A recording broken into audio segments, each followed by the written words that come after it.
Once, a disciple of Tathagata Gautam Buddha asked him, "What is karma?" Gautam Buddha smiled and replied, "I will tell you a story to explain karma. After listening to this story, you will understand what karma is." Gautam Buddha started telling a story that once upon a time, there was a king in a kingdom.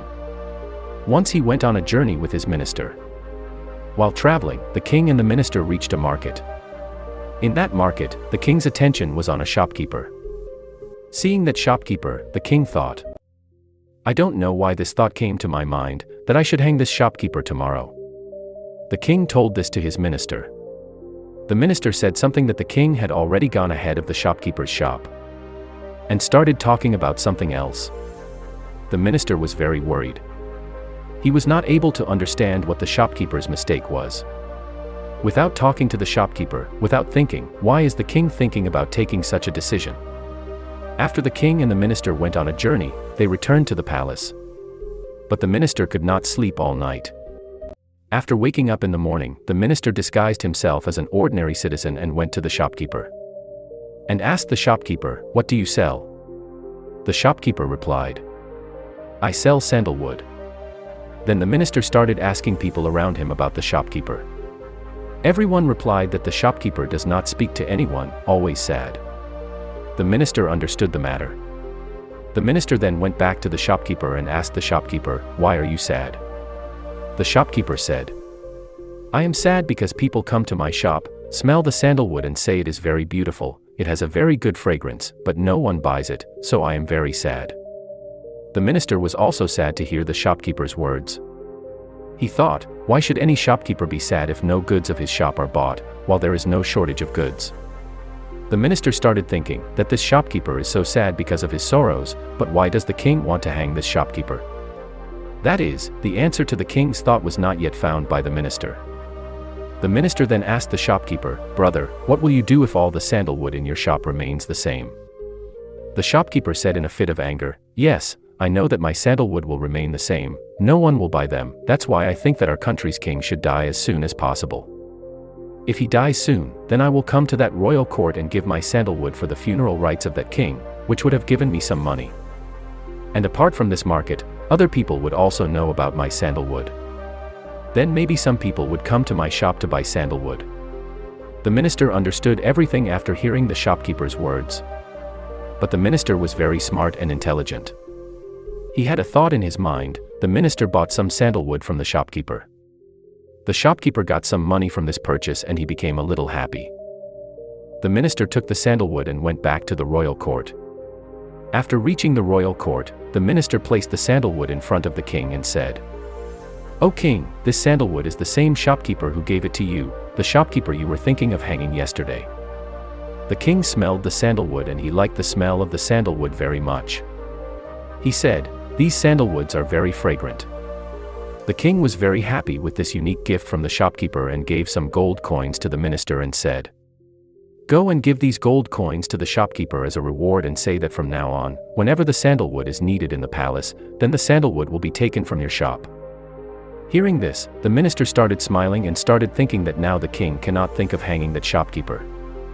Because now the shopkeeper has always been responsible for the arrangement of sandalwood for the royal court. The minister took the gold coins and went back to the shopkeeper. Here the king was in the thought that shopkeeper is a very good person. When I was thinking about him that I should hang him tomorrow, then maybe he was thinking that the king has come to my shop for the first time, why not I give him my beautiful and fragrant wood?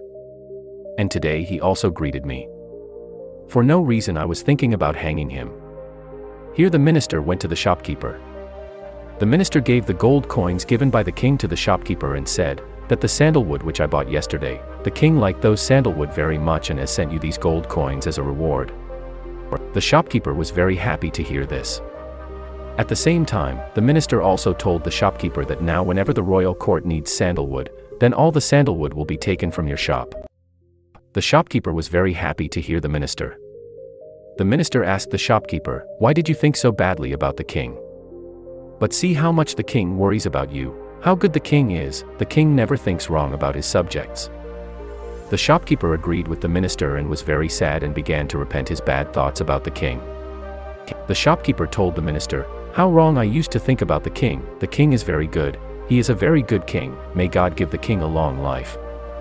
Hearing this, the minister was also very happy. Then the minister went back to the royal court. And here, Tathagata Gautama Buddha, after finishing this story, asked his disciples, that now you tell me what is karma. Some disciples said, karma is the spoken word. Some disciples said, karma is the speech. Then someone said, karma is the thought. Then someone said, karma is the feeling. Etc. etc. After hearing the answers of all his disciples, Mahatma Gautama Buddha said that the human thought is his karma. As our thoughts will be, we will do the same karma. And the karma done by those thoughts is our answer to happiness and sorrow. That is, if our thoughts are wrong, then the karma done by us will also be wrong, and its result will also be wrong, as a result of which we will be sad. If our thoughts are right, then we will do the right karma. If we do the right karma, then we will get the right result, which brings happiness to our life. Let's try to understand karma in a little easier language. Karma means karya, whatever is happening in this world, in this universe, that is all a karma. In reality, karma follows the principle of action and reaction. Whatever we do is a karma. And then according to the principle of action and reaction, every karma has a result. Like throwing a glass of glass is a karma, and it breaking is its result. Too much rain is a karma, and flooding is its result. In reality, whether the result is in our favor or not, it completely depends on the work done by us. Most people think that there is someone sitting in the sky above, who decides who to give happiness in life and who to give sorrow in life. Whereas in reality, our actions and the results we get from them determine our happiness and sorrow. That is why in our Indian tradition, it is said that you are the creator of your destiny. In reality, the result of action is destiny. And how we have to do actions, it is completely in our hands.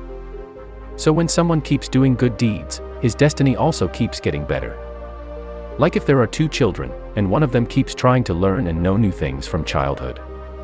He always tries to give his best in whatever he does. But the other child neither tries to learn about anything new, nor does he do any work with his full heart. So as time goes by, the child becomes a successful person in his life. And the second child is struggling in his life even after years. Now seeing the first child, the second child will easily say that his luck was good, but no, his deeds were good. As a result, his luck also started getting better. If we want, we can change our luck by changing our deeds. It is simple. As soon as you change your deeds, your luck will start changing. And this is true for both good and bad. But how a person does his deeds, it mainly depends on his parents, family, society, and the environment around him. In most of the cases, an actor's son tries to become an actor, an engineer's son is an engineer, and a doctor's son is a doctor. The reason for this is that our body and mind collect information from around us, and we do some work based on the information and knowledge we have, and then we get results as per that only. In fact, we do our daily work 99% unconsciously, because our body and mind remember the information we get and then repeat it. Like when we were learning to drive a car, we were paying attention to everything with full consciousness, like where is the steering, where is the brake. But after some time, we can drive a car very easily, because now we have the programming to drive a car, and we do all our work in this way only without any awareness. We just keep on doing our work, because our work is happening without any awareness. That's why we feel that someone is controlling us, while in reality our deeds are our habit. If we do our work with full consciousness, then we will find that our destiny is in our hands, because due to our consciousness, we can control our deeds. Like in the story above, Gautama Buddha said that our thoughts are our deeds, and in the state of consciousness, we can control our thoughts, and with the control of our thoughts, we can control our deeds, and when our deeds will be according to our will, then the result will be according to that only. That's why Gautama Buddha has emphasized on the control of our thoughts. That when a person's mind will be purified, then how bad thoughts will come in his mind, and how he will do bad deeds. That's why Gautama Buddha's knowledge emphasizes on the purity of the mind.